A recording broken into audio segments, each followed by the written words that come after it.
আপনি আগস্ট মাসের 5 তারিখে বলবেন এটা 36শে জুলাই। আরে আমরা এই বাংলাদেশে এমন কিছু একটা করেছি যার জন্য আগস্ট মাসের নাম পরিবর্তন হয়েছে। ভালো কথা, এই মাসের নাম আপনি নাহিদ মাস দিয়ে দেন, মাহফুজ মাস দিয়ে দেন, ইনুস মাস দিয়ে দেন, আমাদের কোনো আপত্তি নাই। ইনুস মাস 36 তারিখে, মানে এখন থেকে বললেন জুলাই মাস বাদ, জুলাই এবং আগস্ট এই দুটো মাস মিলিয়ে আমাদের হবে ইনুস মাস। ইনুস মাস পার্ট 1 36 তারিখ পর্যন্ত, আর ইনুস মাস পার্ট 2 সেটা আগস্টের বাকি দিন হবে, সেই দিন হবে কত 25 দিনের ইনুস মাস হবে। আপনি করে দেন, আপনি তো এত কিছু সংস্কার করতেছেন, একটা ইনুস মাস করে দেন। ঘোষণাপত্র আসবে সরকারের পক্ষ থেকে, ঘোষণা দেওয়া হয়েছে কাল দেবে। প্রশ্ন হলো সেটাতে সরকারের পক্ষ থেকে বলা হয়েছে বিএনপি, জামাত এবং এনসিপির কাছ থেকে মতামত নেওয়া হয়েছে, এবং গতকালকেও মানবজমিন রিপোর্ট করছে যে এখানে অন্য যে রাজনৈতিক দলগুলো আছে, অন্য যে স্টেক হোল্ডার আছে, তাদের কারো ওইভাবে মতামত নেওয়া হয়নি, কাউকে বলা হয় নাই। তো এইটা এবং সাথে যুক্ত হচ্ছে যে আগামীকালকে তারা যে করবে, ঘোষণাপত্র করবে, সেই অনুষ্ঠানের জন্য সরকার মানুষের অ্যারেঞ্জমেন্ট করছে। মূল ব্যাপারটা হলো কি, আজিজ ভাই তো অনেক কথা বলে দিচ্ছেন, এখন আমি আসলে ওই কথাগুলো বলতে চেয়েছিলাম, এখন নতুন করে কি বলবো। এখানে এই আজিজ ভাইয়ের বয়স কত বছর এখন? 71 বছর বয়স। তো এখন ওই তো পাকিস্তানের লোক। এখন মূল ব্যাপারটা হলো যে নিজের চোখে দেখছি, আপনারা কইলে বিশ্বাস করবো না। আমরাও দেখছি বেশি ডিফারেন্স কম দেখছি, এখন কম দেখছি, বাট মনে আছে সবকিছু। তারা যুদ্ধ করছে, আমরা হয়তো যুদ্ধ করতে পারিনি। তো এখন দেখেন, সে কথা বলতে গিয়ে সে এখন এই সময়ের সবচেয়ে জনপ্রিয় টক শো এর লোক। আমিও একসময় জনপ্রিয় ছিলাম, কিন্তু সে এখনো জনপ্রিয় না, কিন্তু সে যেভাবে টু দি পয়েন্টে খোঁচা দিয়ে কথা বলে, তো ওইভাবে আমি পারি না, লোকজন আমাকে বলে যে আপনি এত কৌশলে কথাবার্তা বলেন, দেখেন তো আমাদের আজিজ স্যার কত সুন্দর করে টু দি পয়েন্টে, যারে প্যারাক ঢুকানো দরকার ঠিকমতো প্যারাক ঢুকে দেয়, যাকে সুই ঢুকানো দরকার এমনভাবে খুঁচাইতে থাকে, ওর আব্বা আব্বা করে ডাকা ছাড়া কোনো উপায় নেই। তো আমি আসলে ওইভাবে পারি না। এই কারণে আজিজ ভাই বুড়া মানুষ, তার কয়দিন বাঁচবে কিভাবে তার তো চিন্তা নাই, আজরাইলের সাথে তার কি যোগাযোগ আছে নাই। কিন্তু আমার তো এখনো সামনে, উনার চেয়ে আমি 11 বছরের ছোট, 11 বছরের ছোট, সেই হিসাবে তো আমার তো এখনো অনেকদিন বাঁচার শখ। এই জন্য আমি আসলে ওনার মতো তো ঝামেলায় যেতে চাই না। যদি ওনার মতো আমার বয়স হতো, আমি ওনার মতোই এইভাবে বলতাম। আজকের যে বিষয়টা হলো যে এই যে ঘোষণাপত্র যা কিছু হচ্ছে, এটা কেন জানি আমার মধ্যে কোনো আবেগ তৈরি করছে না, আমার মেজাজ গরম হয়ে যাচ্ছে। মানে এই যে একটা ঘোষণাপত্র দেওয়া হচ্ছে, কি হচ্ছে, একটা জিনিস সোজা বাংলায় বুঝেন, বৈশাখ মাসে কালবৈশাখী হয়, জ্যৈষ্ঠ মাসে যদি কোনো ঝড় হয়, সেটাকে কেউ কালবৈশাখী বলবে না। এরকম রাম ছাগল বাংলাদেশে একজনও আছে বলেন তো, যে বৈশাখ মাসে একটা ঝড় আসছে, এটাকে কেউ কালবৈশাখী বলবে। এখন আপনি জুলাই সনদ ঘোষণা করবেন, এটা আগস্ট মাসে কেন? আপনি আগস্ট মাসের 5 তারিখে বলবেন এটা 36শে জুলাই। আরে যেখানে সেই রোমান সম্রাট অগাস্টাস সিজার, সে কত আগে এই আগস্ট মাসটা প্রতিষ্ঠিত করে গেছে। পৃথিবীর কত রাজা আসলো, কত বাদশাহ আসলো, কত সম্রাট আসলো, মহাজন আসলো, এই 2000 বছরে বসে 2000 বছর ধরে এই আগস্ট মাসকে পরিবর্তন করতে পারলো না। আর সেই আগস্ট মাসের 5 তারিখে আপনি বলে দিলেন 36শে জুলাই। আপনি কি জুলিয়াস সিজারের আব্বা হয়ে গেছেন? আপনি কি অগাস্টাস সিজারের দাদা হয়ে গেছেন? জুলিয়াস সিজারের ছিল অগাস্টাস সিজারের নানা। তো আপনি কি এত বড় হয়ে গেছেন বাংলাদেশে? আপনি এত বড় কুতুব, এত বড় আবদাল, এত বড় সৈয়দ, একই অবস্থা। আপনি একটা পুরো 2000 বছরের সাহিত্য, সংস্কৃতি, কৃষ্টি, কালচার, ল অ্যান্ড অর্ডারকে আপনি এটা বলে দিলেন না, আমরা এই বাংলাদেশে এমন কিছু একটা করেছি যার জন্য আগস্ট মাসের নাম পরিবর্তন হয়েছে। ভালো কথা, এই মাসের নাম আপনি নাহিদ মাস দিয়ে দেন, মাহফুজ মাস দিয়ে দেন, ইনুস মাস দিয়ে দেন, আমাদের কোনো আপত্তি নাই। ইনুস মাস 36 তারিখে, মানে এখন থেকে বললেন জুলাই মাস বাদ, জুলাই এবং আগস্ট এই দুটো মাস মিলিয়ে আমাদের হবে ইনুস মাস। ইনুস মাস পার্ট 1 36 তারিখ পর্যন্ত, আর ইনুস মাস পার্ট 2 সেটা আগস্টের বাকি দিন হবে, সেই দিন হবে কত 25 দিনের ইনুস মাস হবে। আপনি করে দেন, আপনি তো এত কিছু সংস্কার করতেছেন, একটা ইনুস মাস করে দেন, ইনুস এরা করে দেন। আগে তো এরকম নরজ হতো, এই বিভিন্ন দেশের রাজা বাদশারা তাদের জন্ম, জাপানেও আছে, জাপানে তারা ওই দুটো, একটা হলো খ্রিস্ট ধর্ম অনুযায়ী বা খ্রিস্টান অনুযায়ী তারা খ্রিস্টানেরা পালন করে, আর একটা হলো যে সম্রাট যেদিন ক্ষমতা আসে ওই দিন থেকে তাদের একটা মানে রয়্যাল ক্যালেন্ডার শুরু হয়ে যায়।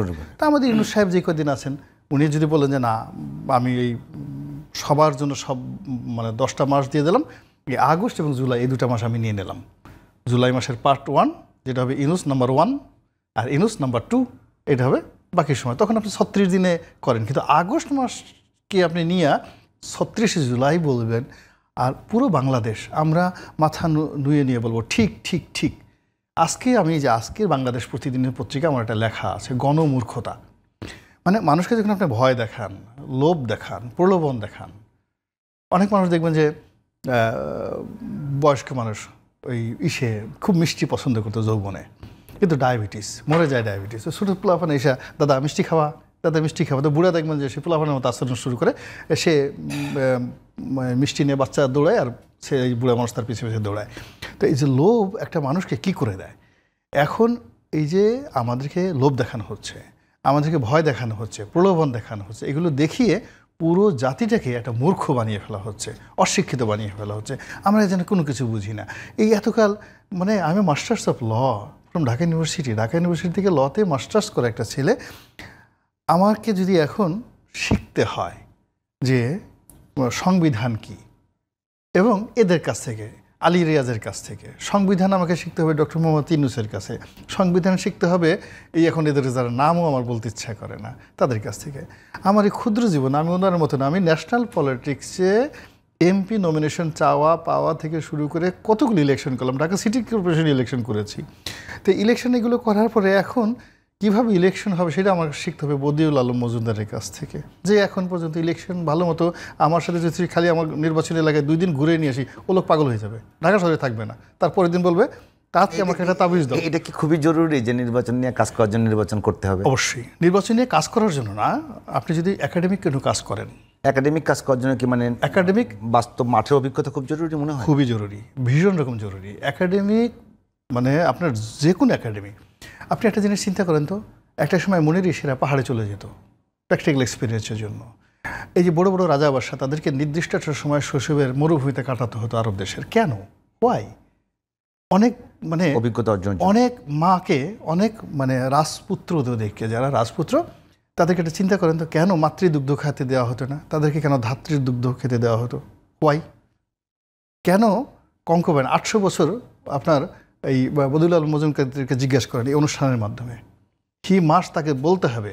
আচ্ছা এসে বলেন তো, 800 বছর অটোম্যানরা সারা দুনিয়া চালালো, এই অটোম্যান বাদশারা কেন নিয়ম করলো যে রাজা দাসীদেরকে বিয়ে করবে, সে কোনো অভিজাত পরিবার থেকে বিয়ে করবে না?